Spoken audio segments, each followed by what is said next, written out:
그 교과서 영역 중에서 이제 어느 부분이냐면 저희 교재에 보시면 수와 연산, 수와 식의 연산이라고 되어 있는 페이지죠. 그래서 수와 식의 연산이라고 하는 부분은 일단 고등학교 1학년 때 배웠었던 내용들의 위주로서 기초수리적 파트로 들어오게 되는 거죠. 보시게 되면은 대표 문제부터 한번 가볼게요. 주어져 있는 집합에 대해서 명제 중 거짓인 것을 골라달라고 되어 있습니다. 근데 이제 이 내용들을 보시다 보면 덧셈에 대한 항동원, 곱셈에 대한 항동원 이런 것들이 등장을 합니다. 예를 들면 이런 것들을 말하는 거죠. 우리가 연산을 하고자 할 때 생각해 보면 이런 게 있을 거예요. 곱셈에 대한 항동원과 덧셈에 대한 항동원은 여러분들이 잘 알 것 같은데요. 덧셈의 항등원이라고 하는 부분은 A라고 하는 숫자에다가 네모를 갖다 더했거나 아니면 네모라고 했던 숫자에다가 A를 더한 것이 그 숫자 A가 그대로 나오게끔 해주는 이 네모를 덧셈에 대한 항등원이라 부르게 되는 거죠. 따라서 이 값은 0인 거를 아실 거예요. 그 다음에 곱셈에 대한 항등원도 마찬가지죠. 곱셈의 항등원입니다. A라고 하는 숫자에다가 어떤 놈을 갖다 곱하거나 아니면 어떤 값에다가 A를 갖다 곱한 계산 결과가 A가 그대로 나와야 되죠. 따라서 이것들은 1이라는 걸 알겠죠. 그 다음에 이제 맨 마지막 하나는 이제 이런 내용들은 분명히 이해를 하실 것 같고요. 그 다음에 닫혀있다라는 연산에 대한 부분이 있어요. 닫혀있다. 닫혀있다라는 거의 반대는 닫혀있지 않다가 되는 겁니다. 닫혀있지 않다죠.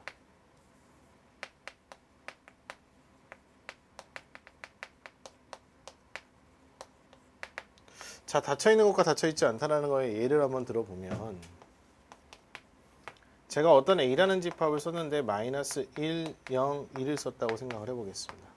단순하게 그냥 0, 마이너스 1과 1로만 가볼까요? 그러면 마이너스 2하고 1이라고 하는 두 개의 숫자 중에서 중복을 허락해서 두 개를 선택을 하게 되는 거죠. 그래서 곱하기라는 연산을 진행해보면 나오는 결과치들이 이렇게 나오게 됩니다. 근데 결과치로 나타날 수 있는 것들이 모두 다 뭐의 원소가 되는 거죠? 집합 A의 원소가 됐을 때 닫혀 있다가 되는 겁니다. 근데 반대적으로 마이너스 1과 1을 쓰고 나서 마이너스 1과 1을 쓴 다음에 연산을 다르게 표시할까요? 얘는 곱하기라는 연산이었죠? 이번에는 더하기라는 연산을 진행을 해보면 마이너스 2라는 하는 값과 0이라고 하는 값과 그 다음에 0이라고 하는 값과 2가 나오죠. 여기에 속해 있는 것들 중에서는 A의 원소가 되는 것들이 없죠. 물론 닫혀있지 않다에 대한 예시를 하기 위해서는 전부 다 동시에 A 집합의 원소가 나온다 하더라도 무엇인가 하나만이라도 A 집합에 소속되어 있지 않는 연산의 결과가 등장했을 때 그때는 닫혀있지 않다라고 하는 겁니다. 그러니까 아까 예를 들었던 것 중에 뭐 B집합이라고 하나 더 해볼까요? B집합은 마이너스 1, 0, 1인데 여기 있는 것들 중에 저희가 어떤 숫자 두 개를 다 공통적으로 끄집어냈을 때 두 개를 끄집어내서 곱셈을 시키게 되면 이거밖에 연산의 결과가 나오지는 않아요. 근데 마이너스 1, 0, 1에다가 더하기라는 연산을 진행을 해보시게 되면 계산 결과가 어떻게 나오냐? 마이너스 2, 그 다음에 마이너스 1, 그 다음 얼마죠? 0. 이건 얼마가 되는 거냐? 마이너스 1, 0, 1이 되는 거고 이거는 0, 1, 2가 되다 보니까 얘네들 여기 표시되어 있던 것은 B집합의 원소기는 하지만 얘네 두 개는 B집합의 원소가 되지 않는 거죠. 따라서 얘네 둘 때문에 이 연산의 결과는 B집합은 덧셈이라고 하는 연산에 닫혀 있다라고 하지 않고 닫혀 있지 않다라고 하는 게 맞는 거죠. 그럼 닫혀 있다, 닫혀 있지 않다, 곱셈에 대한 항등원, 그 다음에 덧셈에 대한 항등원 이 부분들은 다 이해하셨을 것 같습니다. 그럼 볼까요?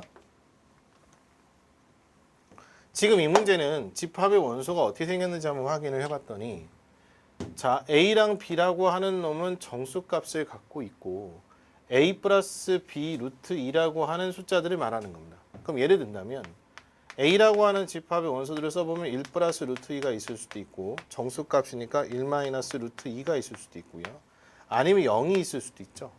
왜 0이냐면 A, B가 동시에 0일 수도 있거나 아니면 루트 2, 아니면 마이너스 3 이런 것들 등등등등을 다 말하는 거죠. 근데 생각해보면 A는 덧셈에 대한 항등원을 갖는다라고 하는 거에서 덧셈에 대한 항등원 0을 갖고 있고요. 자, A는 곱셈에 대해 닫혀 있는지 확인을 한번 해볼까요? 이렇게 해보시면 돼요. A 플러스 B 루트 2라고 하는 원소와 그 다음에 또 다른 원소 C 플러스 D 루트 2라고 하는 원소를 갖다 둘을 곱해 볼게요. 자, 곱셈을 해보시면 얼마가 나오냐면 AC가 나올 거고 EBD라고 하는 놈은 기본적으로 뭐가 붙지 않은 거니? 루트 2가 붙지 않았습니다. 나머지 거는 A 곱하기 D 그 다음에 B 곱하기 C에 루트 2가 붙은 놈이죠. 근데 정수값끼리 곱한 것과 정수값끼리 곱한 것들은 다 정수가 나와요. 거기에다가 정수값에다가 정수값의 2배 된 걸 더하시거나 정수값끼리 더한 거 자체는 기본적으로 다 정수값들입니다. 따라서 두 번째 꼭 곱셈에 대해 닫혀 있다는 건 맞죠. 그 다음에 중간에 제가 원소를 쓰지는 않았지만 A 값이 1이고 B가 0이면 1이라고 하는 거 곱셈에 대한 항동원을 갖게 되는 거는 맞습니다. 곱셈에 대한 항동원까지 갖는 거 맞잖아요. 나눗셈에 대해 닫혀 있는지 여부를 확인을 해보는 것은 거짓이 되는데 여러분들 생각해 볼까요? 1 플러스 루트 2를 갖다가 얼마로 나눠보냐면 2 플러스 루트 1로 한번 나눠보겠습니다. 나눠보시게 되면 유리화하는 과정을 거치시면 되는 거죠.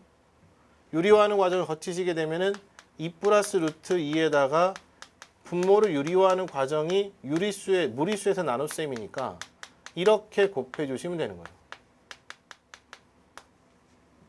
그래서 계산해 보시면 밑에 있는 분모가 얼마 나오냐면 2 나오고요. 분자가 얼마가 나오게 되는 거냐면 이게 정수값들은 사라지고요. 루트 2가 남습니다.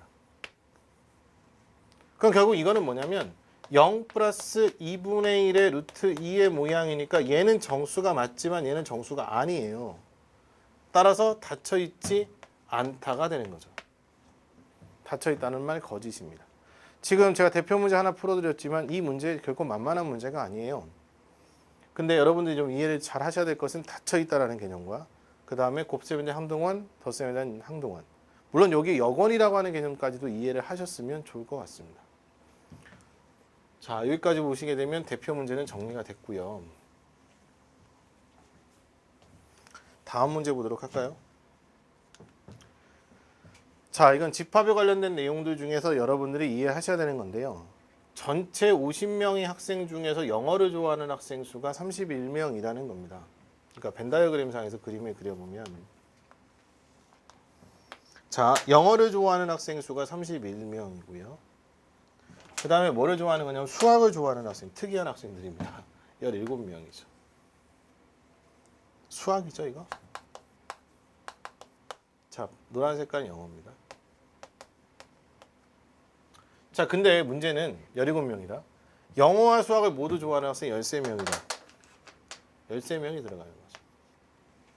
그러면 수학을 좋아했던 학생이 17명이었기 때문에 여기는 4명이 들어가죠. 그 다음에 외국어를, 영어를 좋아했던 31명이다 보니까 여기는 18명이 들어갑니다. 아까 전체 명수가 50명이라고 얘기했기 때문에 이것들을 합쳤을 때 얼마냐면 35기 때문에 바깥은 15입니다. 영어, 수학 다 싫어하는 거죠. 자, 그렇다고 한 다음에 영어와 수학을 모두 싫어하는 학생은 몇 명인가를 물었더니 답은 몇 번이 되는 거죠? 1번으로 가는 거죠.